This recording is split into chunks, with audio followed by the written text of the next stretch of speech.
अगर कोई व्यक्ति मंदिर में बेलपत्र चढ़ा हुआ है और बेलपत्र उसने एकत्रित कर लिया मंदिर के अंदर ही, और मंदिर में बेलपत्र एकत्रित कर कर धागा लिया, और उस कच्चे धागे में, उस कच्चे धागे के अंदर अगर उस बेलपत्र की डंडी को पीछे से उसने एक एक साधारण सी गांठ लगाकर उस बेलपत्र की माला को सिद्ध कर लिया, हल्की सी कच्चे सूत की गांठ लगाते लगाते मंदिर की चढ़ी हुई बेलपत्र को, शंकर पर चढ़ी हुई बेलपत्र को, शंकर की चढ़ी हुई बेलपत्र को ही उसने गांठ लगाकर जब माला सिद्ध कर ली, और सिद्ध कर कर अगर वही माला भगवान शंकर को अर्पित कर देती है, तो कहते हैं कि हमारा फिर पुनर्जन्म होता ही नहीं है। इस संसार सागर से हमारी मुक्ति हो ही जाती है, पुनर्जन्म से हम छूट जाते हैं। जैसे जगत गुरु शंकराचार्य जी कहते हैं, पुनरपि जननम पुनरपि मरणम, उस प्रपंच से छुटकारा। अब कई लोग ऐसे होते हैं कि वो पत्ती में छेद कर देते हैं, नहीं। शिव महापुराण की कथा कहती है, चाहे बेलपत्र हो चाहे तुलसी पत्र हो, चाहे बेलपत्र हो चाहे तुलसी पत्र हो, इन दोनों पत्ती के अंदर सुई को नहीं पिरोना चाहिए। बेलपत्र के अंदर भी सुई को नहीं डाला जाता और तुलसी पत्र पर भी सुई को नहीं डाला जाता, दोनों पत्र में।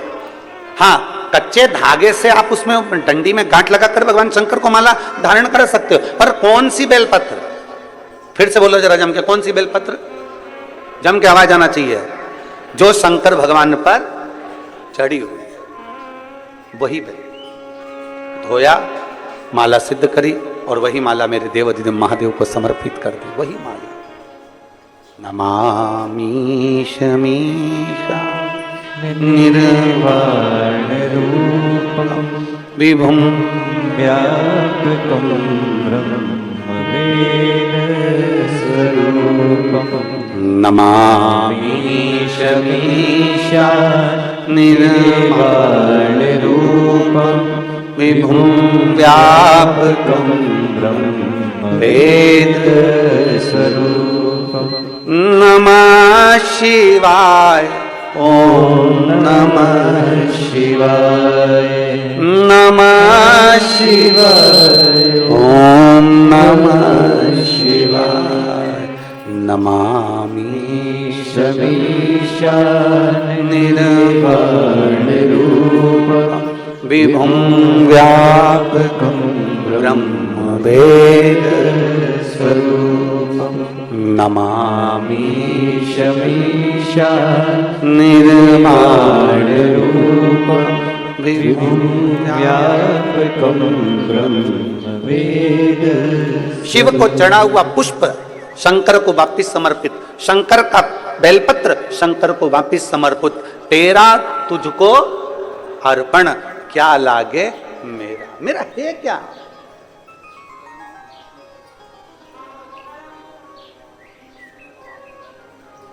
अब एक व्यक्ति पत्र लिखा भिलाई में, उसने एक पत्र में बात लिखी कि गुरुजी आप कहते हो शंकर का चढ़ा फूल चढ़ा दो शंकर जी को, शंकर की चढ़ी बेलपत्र चढ़ा दो शंकर जी को, तो ये तो झूठा हो जाता है, ये तो बेकार हो जाता है। हम उस बच्चे से कहना चाहते हैं, अगर वो कथा सुन रहा होगा ऑनलाइन तो उसके चित्तवृत्ति में यह बात होगी।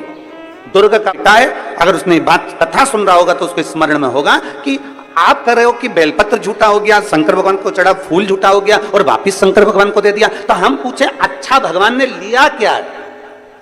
दूध, वो भी गाय के बछड़े का झूठा है। दूध निकालने वाला एक एक ग्वाला एक एक किसान जानता है, पहले बछड़े को छोड़ा जाता है, दूध जब नीचे आता है तब वो निकालता है। बछड़ा अपना मुंह लगा देता है, झूठा दूध निकाला गया है। जल मछली ने झूठा करा, फूल भौरे ने झूठा करा।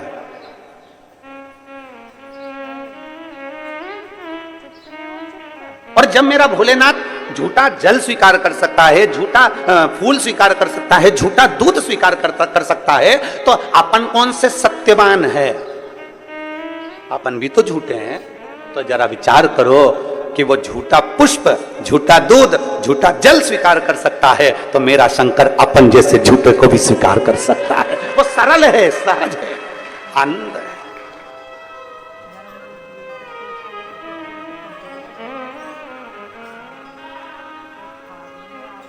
जो बहुत भगवान के सामने जब भी जाओ ना, पूरा पूरा अपना अभिमान, पूरा अहंकार, पूरी अभिमत्ता सब बाहर छोड़ दो, सब कुछ बाहर। अपनी अभिमत्तापन को लेकर परमात्मा के पास जाना ही नहीं है। निर्मल होकर जाइए, एकदम सहज होकर जाइए। आप ऑफिसर अपनी जगह पर, आप मिनिस्टर अपनी जगह पर, आप आपका पद, आपका धन, आपकी दौलत अपनी जगह पर शिव के सामने सब शून्य है, शंकर के सामने सब शून्य है।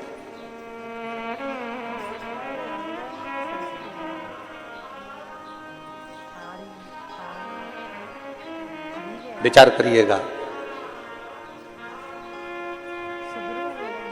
बच्चा कहता है कि सब ये झूठा, हम कहते हैं झूठा नहीं, भगवान उसको स्वीकार करते हैं। एक शंकर पर चढ़ी हुई बेलपत्र 5, 7, 8, 15, 20 मिल भी गई और उसकी अपने माला तैयार करके शिव को समर्पित भी कर दी, तो ये श्रेष्ठता है उसमें। राजकन्या इतनी सुंदर थी, उसका एक काम था, बाल्य अवस्था से 4 वर्ष की जब राजकन्या थी तब उसने अपने कहीं सखी के, कहीं सहेली से सीख लिया था कि मंदिर में पुष्प पड़ा है, उससे श्रृंगार कर दिया, रंगोली बना दी, वही फूल से भगवान की जलाधारी का श्रृंगार कर दिया, वही पुष्प से शिव का श्रृंगार कर दिया। राजकन्या धीरे धीरे धीरे धीरे बड़ी होती चली गई, कन्या बड़ी हो गई, कन्या बड़ी हो गई, मंदिर में जाती, श्रृंगार करती, भगवान का सेवा करती। पिता को चिंता लग गई कि मैं अपनी कन्या का विवाह किससे करूं,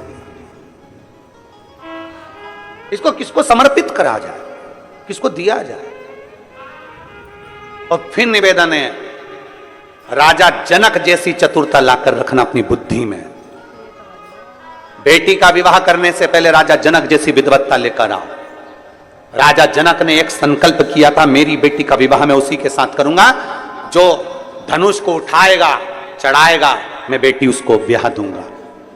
राजा जनक जी ने ऐसा विचार क्यों किया? क्योंकि राजा जनक की बेटी माता जानकी जी जब 4 वर्ष की थी तब राजा जनक जी ने अपने सेवकों से कहा था, धनुष के नीचे का भाग लीप कराओ, पोंछ कराओ, आज मुझे पूजन करने आना है। सेवक गए, धनुष को 10-10 हजार सेवकों ने उठाया पर धनुष उठा नहीं। सेवक वापिस आ गए, सीता जी खेल रही थी। 4 वर्ष की सीता जी को देखकर कहा, सेवकों ने तुरंत कहा, जानकी जी पिताजी आए तो कह देना हमने धनुष के आसपास का लीप दिया पर धनुष हमसे नहीं उठा, इसलिए उसके नीचे हम गोबर से नहीं लीप पाए।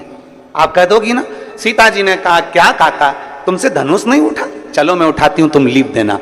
सीता जी गई, 4 वर्ष की माता जानकी जी ने अपने उल्टे हाथ से धनुष को उठा लिया, सीधे हाथ में गोबर लेकर लीप दिया और धनुष को रख दिया। जनक जी जब पूजन करने के लिए आए, जनक जी जब पूजन करने के लिए आए तो जनक जी ने देखा कि आज धनुष के नीचे का भाग पहली बार लिपा हुआ है। ये किसने लीप दिया? सबने कहा जानकी जी ने लीपा। जानकी, 4 साल की जानकी, बुलाओ सीता को। जानकी को बुलाया, जानकी बेटा तूने ये धनुष कैसे उठा लिया? उसने कहा पिताजी बिल्कुल सरल था, उल्टे हाथ से सीता जी ने अपने पिताजी के सामने धनुष उठाया, गोबर लिया और लीप के बताकर धनुष को रख दिया। जनक जी ने विचार कर लिया, मेरी बेटी अगर उल्टे हाथ से धनुष उठा सकती है तो पति वो होगा जो धनुष को उठाएगा, चढ़ाएगा, तोड़ देगा, मैं बेटी उसके साथ भी दूंगा। अर्थात जनक जी जैसी विद्वत्ता लेकर आना है। अपनी बेटी विद्वान है तो उससे दुगना विद्वान उसका वर होना चाहिए। अपनी बेटी ज्ञानवान है तो उससे दुगना ज्ञानवान उसका वर होना चाहिए। अपनी बेटी चतुर है तो उससे चतुर उसका वर होना चाहिए। अपनी बेटी सुंदर है तो उससे सुंदर उसका वर होना चाहिए। अपनी बेटी बुद्धि विवेक में प्रबल है तो बुद्धि विवेक में प्रबल उसका वर होना चाहिए। हम क्या देख लेते हैं? एक पेट्रोल पंप देख लो, एक गाड़ी देख लो, एक बंगला देख लो, ये देख लो, वो देख लो और बेटी का विवाह कर दो। क्या मतलब?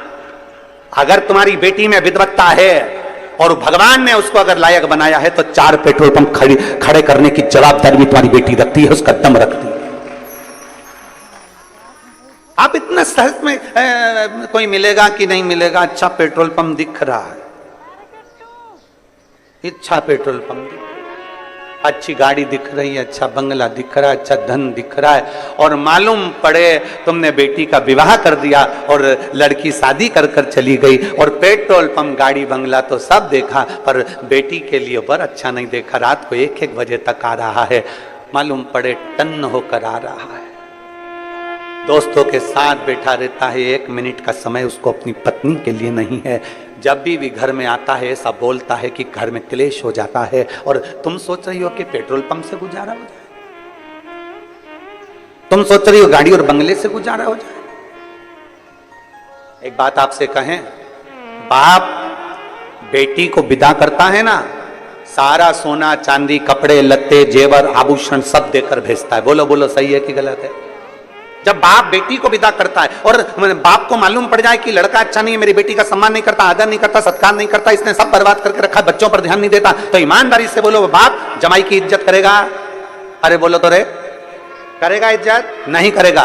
क्यों नहीं करेगा? क्योंकि मैंने अपनी बेटी को इतना देकर भेजा, बेटी को मैंने सम्मानजनक कर भेजा और मेरे जमाई ने इसकी इज्जत नहीं करी, इसलिए फिर दूसरी बार बाप जमाई का एक बार आदर करेगा, सम्मान करेगा, फिर दूसरी बार आदर नहीं करेगा, सम्मान नहीं करेगा, क्योंकि मैंने देकर भेजा था और इसने आदर नहीं करा। उसी तरह परमात्मा है, परमात्मा ने आंख नाक कान पूरा शरीर देकर भेजा, पूरा शरीर दिया, अच्छे से अच्छा दिया। उस बाप ने पृथ्वी पर भेजने से पहले परमात्मा ने अपने को अच्छा बनाकर भेजा और हम आए पृथ्वी पर और मालूम पड़े काम क्रोध लोभ मोह आसक्ति तृष्णा झूठ प्रपंच क्रोध, दिन भर गुस्सा गुस्सा गुस्सा, चिड़चिड़ चिड़चिड़ चिड़चिड़, दिन भर अपशब्द कहना, निंदा करना, बुराई करना, दिन भर उसमें लगा दिया, दिन भर उसमें लगा दिया। भगवान ने सोचा अब तुझे तो एक बार तुझे दे दिया, अब की बार दूसरी बार जन्म नहीं दूंगा, बनाऊंगा तो तुझे वहीं राजनांदगांव में भेजूंगा, पर कुत्ता बना के भेजूंगा, तो चिंता मत कर। स्वान बनाकर भेज दूंगा पर इंसान बना के नहीं भेजूंगा, क्योंकि तूने इसकी कीमत नहीं समझी। ये शरीर तुझे दिया था, 5 कर्मेंद्रिय 5 ज्ञानेंद्रिय और एक मन रूपी शरीर देकर भेजा था, पर तूने इसको संभाला नहीं, उसको जाना नहीं। इतनी अच्छी बेटी दी थी पर तूने उसकी इज्जत नहीं करी, इतनी अच्छी बेटी दी थी इसकी इज्जत नहीं करी, इसको सोना पहनाकर भेजा, आंख नाक कान सब बनाकर भेजा। करोड़पति बेटी दी, एक एक किडनी 5 लाख की दी, करोड़पति बनाकर भेजा, लाखों का सामान देकर भेजा, पर तूने इसकी इज्जत नहीं करी, तो अगली बार तुझे ये दूंगा नहीं, बनाऊंगा, पर तुझे डेस डेस डेस बनाओ।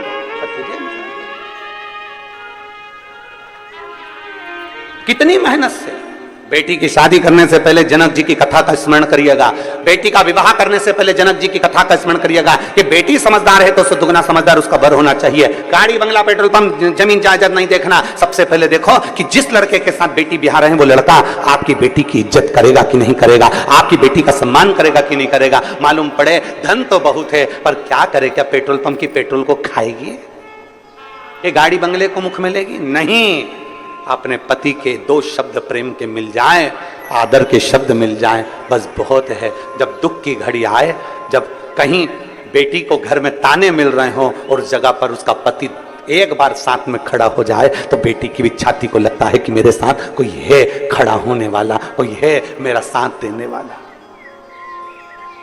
मालूम पड़े वो तो दोस्त के साथ बेटा है, क्या करे।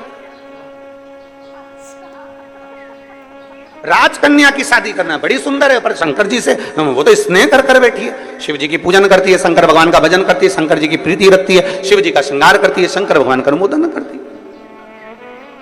अब शंकर भगवान का अनुमोदन कर रही है, शंकर भगवान की प्रीति कर रही है, शिव जी से आराधना कर बैठी है। तो अब जरा विचार करिएगा। राजपुरोहित को बुलाया गया और राजपुरोहित को बुलाकर कहा गया, राजपुरोहित जी आइए और मेरी बेटी का भाग्य देखकर बताओ कि इसकी किस्मत क्या कहती है। किस्मत क्या कहती है? राजपुरोहित अपने एक नगर में गांव में कहीं गुरुकुल चला रहे थे। राजपुरोहित बच्चों को पढ़ा रहे थे, बच्चों को पढ़ा रहे हैं, गुरुकुल चला रहे हैं। उनके घर में बहुत सारे विद्यालय में बच्चे पढ़ रहे हैं और राजपुरोहित ने आज बच्चों में से कह दिया कि सुनो, मैं अपने राजा के यहाँ जा रहा हूं, क्योंकि राजा ने मुझे बुलाया उसकी बेटी के स्वयंवर के लिए, उसकी बेटी की शादी के लिए मुझे जाना होगा। राजपुरोहित आज अपना राज्य का सारा स्कूल का जो भी कार्य था वो बंद कर विद्यालय का, गुरुकुल का, आश्रम से सीधे राजा के भवन में पहुंच गए। राजा के भवन बेटी लगी थी शंकर की आराधना में। नमामि शमीशान निर्वाण रूपम विभुं व्यापकं ब्रह्मवेद स्वरूपम। नमः शिवाय, ओम नमः शिवाय, नमः शिवाय, ओम नमः शिवाय। नमामि शमीशान निर्वाण रूपम विभुं व्यापकं ब्रह्मवेद स्वरूपम। नमः शिवाय, ओम नमः शिवाय, नमः शिवाय, ओम नमः शिवाय।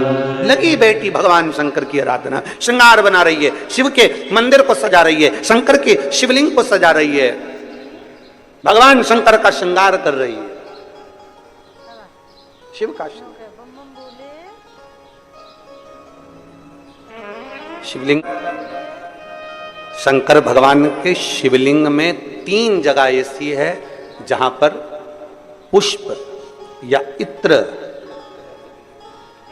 या बेलपत्र या सुगंधित पदार्थ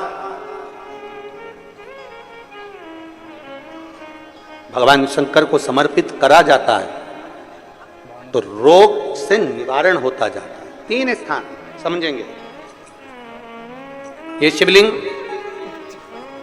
जलाधारी अशोक सुंदरी का स्थान मध्य में, इधर गणेश का स्थान, इधर षडानंद कार्तिकेय का स्थान।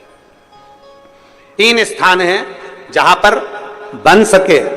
अगर आपको लगता है कि मैं जांच कराने के लिए डॉक्टर के पास जा रही हूं और डॉक्टर ने बोला है कि कोई बड़ी बीमारी तुमको लगती है तो जांच कराने जाओ, डॉक्टर बोले जांच कराओ, जितनी रिपोर्ट आना चाहती है आए, पर उससे पहले अगर 3 जगह पर इत्र समर्पित कर दिया जाए, इत्र हो या सुगंधित कोई पुष्प हो, इत्र या सुगंधित पुष्प,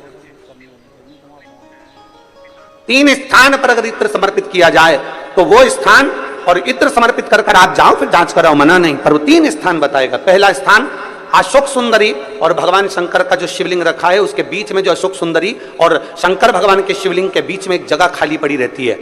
अशोक सुंदरी का स्थान पूर्ण होगा, शिवलिंग होगा, उसके बीच में एक स्थान खाली होता है। उस स्थान पर अगर जिस समय पर भगवान शंकर के जिस अशोक सुंदरी और शिवलिंग के बीच में जो स्थान है वहां पर अगर इत्र लगाया जाए, दूसरे नंबर पर शिवलिंग के ऊपर से लेकर नीचे के मध्य भाग में, जहां मध्य भाग है ये शिवलिंग, ये नीचे का भाग और मध्य भाग में अगर इत्र लगाया जाए, और तीसरा भगवान शंकर का जो जल नीचे की ओर गिरता है, जहां जो पट्टी रहती है पानी नीचे आने की, उस पट्टी पर अगर इत्र लगाया जाए, ये 3 स्थान इत्र लगाने के होते हैं। अगर वहां लगाया जाए तो कैसा भी रोग हो आपकी जांच अच्छी ही आएगी, बेकार नहीं आ सकती।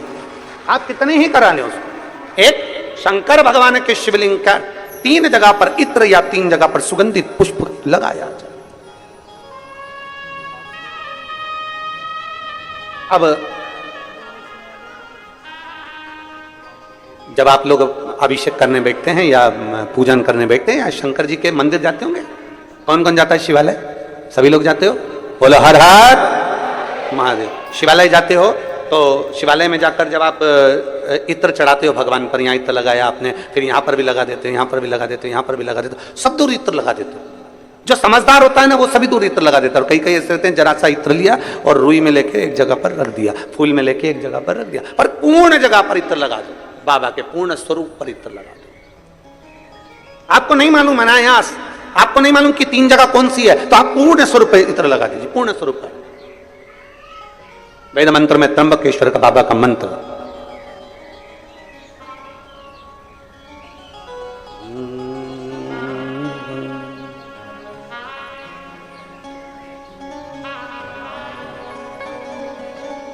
मां मृत्युंजय मंत्र, वेद मंत्र का बड़ा सुंदर मंत्र जिसका हम उच्चारण पूर्ण रूप से नहीं करते हैं व्यासपीठ से, उसको हम मंत्र को मन में गुनगुनाते हैं। एक बार आप भी बाबा के मंत्र को मन में गुनगुनाइए।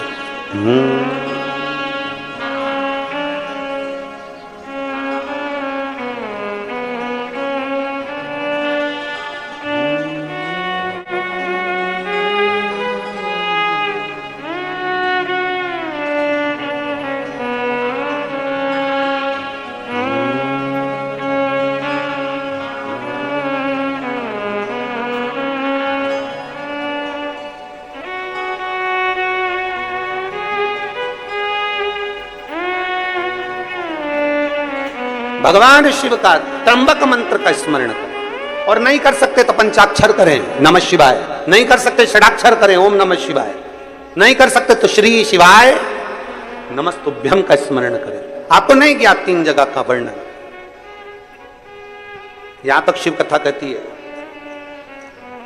ये जो कई लोग कहते हैं हमारे कोई बच्चा जन्म से जो होता है ना, और कई बच्चे से जन्म से होते हैं जिनकी बुद्धि विकास नहीं कर पाती है। डॉक्टर कहते हैं ये बच्चा अन्य बच्चे से 2 साल 4 साल 3 साल 6 महीना पीछे चलेगा। अब माँ सोचती है मेरा बेटा 2 साल 4 साल 6 साल पीछे अन्य बच्चों से। हाँ, तब उस जगह पर शंकर भगवान के शिवलिंग, अशोक सुंदरी की जगह और मध्य का जो खाली स्थान है, मध्य का जो स्थान बचा हुआ है, वो स्थान कई बार लोग कहते हैं गुरुजी ये पार्वती जी है, ये शिवलिंग है, ऊपर जो जलाधारी में से जल बह रहा है, शंकर जी की 5 लड़कियां हैं, जया, विषहरा, शामली बारी, दौतली देव, ये अशोक सुंदरी, ये गणेश कार्तिकेय का स्थान। जो बीच में अशोक सुंदरी और शिवलिंग के बीच में जगह है, वो स्थान किसका है? शिव पुराण में इसका लिंग पुराण के अंतर वर्णन आता है कि वो स्थान भगवान शंकर की जो जितनी सती, उमा, कात्यायनी, कुष्मांडा, स्कंदा, जितनी महागौरी, जितनी माताएं पूर्व में रही हैं, इन माताओं का स्थान शंकर ने यहाँ रखा है। और वो स्थान ऐसी जगह है, अगर कोई बच्चा कितना भी पीछे है, डॉक्टर कह दिया इसको कि ये अन्य बच्चों से 2 साल पीछे, अन्य बच्चों से 4 साल, इसका विवेक काम नहीं कर रहा। एक छोटी सी बेलपत्र, एक छोटी सी बेलपत्र, छोटी सी बेलपत्र लीजिए, छोटी सी, और उस छोटी सी बेलपत्र को, छोटी सी बेलपत्र को उस स्थान पर अशोक सुंदरी की ओर डंडी कर उस स्थान पर छोटी सी बेलपत्र को रखिए और 3 बार उसी स्थान पर जल समर्पित कर वही बेल